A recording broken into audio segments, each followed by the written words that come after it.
Je dois maintenant procéder au deuxième bloc avec l'opposition officielle et je vous rappelle que vous détenez 8 minutes 6 secondes. Ça inclut évidemment les réponses de M. le ministre. Alors, à vous la parole, Madame la députée de Dorcy-McGee. Merci, Madame la Présidente. En premier lieu, est-ce que je pourrais demander au ministre de déposer ce qui vient, ce qui vient de nous afficher? Je pense que je vais même déposer celui-là. On va le mettre sur le mur. Là, je vais changer de sujet un petit peu. On va aller, pour les personnes vivant avec un handicap ou sur le spectre de l'autisme. Mon collègue vous a déjà posé une question à propos du 35 millions dans le budget pour rehausser le soutien à l'hébergement. Et on voudrait savoir si cet argent-là va aussi être disponible pour des projets qui émanent d'organismes communautaires et de groupes familiales, par exemple. Donc, Oui, confirme. oui, d'abord et avant tout, même la majorité des projets, là, pour les personnes des PTSA, OK. vont être de ceux qui sont du logement supervisé. Là. Et est-ce que justement, cet argent-là va venir avec un assouplissement des critères? Parce que nous, ce qu'on comprend, c'est que quand les groupes se rendent à la SHQ, c'est très difficile pour eux de faire avancer leur projet parce qu'il y a des critères rigides et souvent, justement, les projets d'organismes communautaires ou familiales ne rentrent pas dans ces cadres plus traditionnels-là. Donc, c'est beau que l'argent soit là, mais il faudrait aussi que la volonté des programmes reflète la réalité, justement, de ces projets-là. Parce que plus tôt ce mois, justement, j'ai déposé une pétition de la Société québécoise de la déficience intellectuelle pour demander plus de logements alternatifs. Parce que, bien, comme vous le savez, comme chaque individu, vous et moi, quand on va chercher un logement, que ce soit un appartement, une maison, on a un certain choix. On va voir différents logements.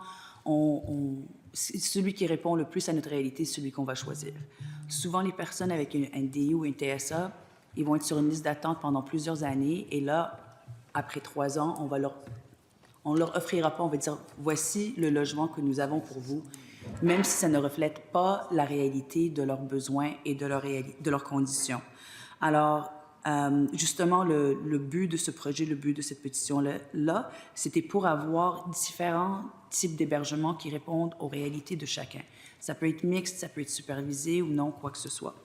Et justement, excusez-moi, je vais vous donner une statistique. Une personne avec une déficience intellectuelle doit attendre en moyenne 1211 jours, donc plus de 3 ans, avant d'obtenir une place. En comparaison, entre 2013 et 2014, l'attente était de 767 jours, donc une augmentation de 58 %, qui est énorme. Et comme vous le savez, il y a de plus en plus de personnes qui reçoivent un diagnostic et l'inquiétude des parents aussi qui voient leur enfant devenir adulte, qui ont une certaine autonomie, mais qui se disent à un moment donné, moi je ne serai plus là et je veux m'assurer que mon enfant, justement, ait un lieu de logement et d'hébergement qui est sécuritaire pour eux, qui pourrait l'être à long terme. Les OSBL, qui ont des projets d'habitation, ont fait des recherches pour démontrer que leur coût par porte était moins élevé que ceux des RI, des RTF et des RAC. Donc, évidemment, ça était moins élevé par porte, les projets des groupes communautaires que les RI, les RTF ou les RAC. Et si le gouvernement a des données sur les coûts des ressources, il devrait les rendre publiques justement pour pouvoir faire ce travail en amont. Donc, moi, ce que je vous demande, c'est... Donc, je comprends de ce que vous avez dit pour le 35 millions. Vous êtes ouvert à ce qu'il y ait des projets, disons, alternatifs qui émanent des organismes communautaires, etc. Mais comme j'ai dit, je pense qu'il serait important que vous ayez une conversation avec votre collègue au logement parce que la volonté... Les moyens financiers peuvent être là, mais la volonté de comprendre que certains projets, même s'ils ne rentrent pas dans un cadre spécifique, ça ne veut pas dire qu'on les jette à la porte. Justement, donc, je pense qu'il y a un travail qu'il faudrait qu'il se fasse. Je ne sais pas si c'est demander à la ministère du Logement ou à la SHQ de s'asseoir avec les groupes communautaires pour comprendre leur réalité, les projets qui vont amener de l'avant, pour que, justement, ils soient prêts avec les critères des programmes pour que ça soit un parcours plus facile. Parce qu'attendre des années OK. de travailler, des fois, on entend, oui, la SHQ va travailler avec nous, mais ça prend des années pour que ça aboutisse. Donc, je pense que pour que l'argent soit vraiment bien dépensé, il faut que les critères également suivent les réalités des différents projets qui vont aller de l'avant. Donc, est-ce que vous vous engagez à parler à votre collègue et lui demander justement qu'elle ou la SHQ ait ces conversations-là avec les organismes qui vont être parmi ceux qui vont amener des projets? Merci, Madame la députée. Avant de céder la parole à Monsieur le ministre, est-ce que j'ai bien compris que vous aviez demandé le dépôt du tableau? Exact. Alors, est-ce qu'il y a consentement? Consentement. Merci. Je vous cède la parole, Monsieur le ministre. Je ne pas le ramener.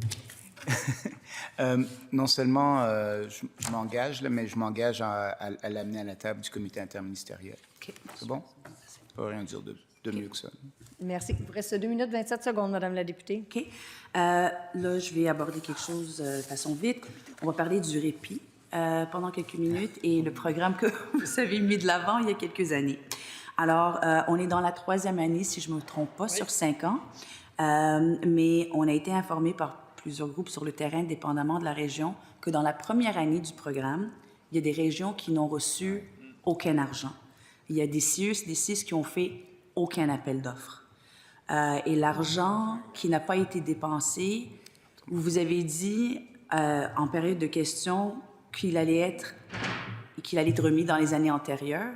Et ensuite, vous avez dit que ça allait retourner dans le fonds consolidé. Oui. Donc, je vous donne l'exemple dans l'Estrie, qui devait recevoir un montant de 392 000 $ par année, y compris la première année, qui a reçu aucun argent pour cette région-là, qui a reçu aucun appel de projet de la part du CIS. La première année. La première année. Qu'est-ce que vous répondez à ces régions-là, quand même, qui avaient 10 millions de dollars sur la table la première année et qui ont reçu zéro?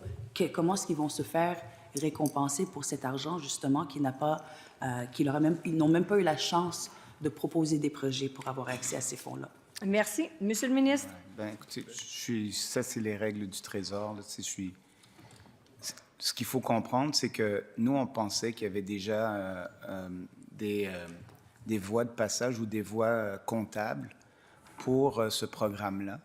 Mais en fait, ce que les établissements faisaient, c'est qu'ils prenaient les sommes résiduelles de leur programme des PTSA pour aider le répit dans leur région. Puis, malheureusement, certaines régions ont vraiment pris trop de temps, là. Donc, en rétrospect, c'est difficile de faire quoi que ce soit à ce niveau-là. Je dois l'avouer. Merci. Merci. Est-ce que vous n'auriez pas pu faire, votre ministère, s'assurer, par exemple, que tous les CIUS et les CIUS, à tout de moins, faisaient un appel de projet? Parce qu'il y avait des projets qui étaient prêts. Il y avait des organismes qui attendaient ces appels de projet, justement, pour financer des programmes. Et je comprends que ça, c'est un enjeu qu'on va aborder lors... Votre temps est terminé, Madame la Merci. députée.